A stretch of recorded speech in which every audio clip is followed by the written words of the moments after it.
நமது இந்திய தேசம், இந்த தேசத்தின் சுதந்திர நாள் இன்று. Happy independence day.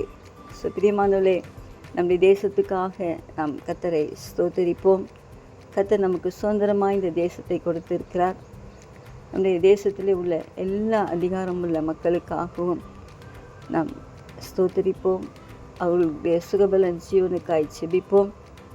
தேசமே பயப்படாதே, மகிழ்ந்து களிக்கூறு, கர்த்தர் பெரிய காரியங்களை செய்வார் என்று சொன்னது போல நம்ம இந்திய தேசத்திலே கர்த்தர் பெரிய காரியங்களை செய்து நன்மையானதை தந்து நம்முடைய தேசம் நல்ல பலனை கொடுக்க அவர் விரும்புகிறார். ஸோ தேசத்திலே நாம் குடியிருந்து நன்மைகளை சுதந்திரிப்போம், ஆசீர்வாதங்களை பெற்றுக்கொள்வோம். நாம் தேவனுக்காக எழும்பி பிரகாசித்து அவருடைய நாமத்தினாலே கொடியேற்றி அவருடைய ரட்சிப்பின் சுவிசேஷத்தை அனைவருக்கும் சொல்லுவோம். கர்த்தர் இந்த நாளை நமக்கு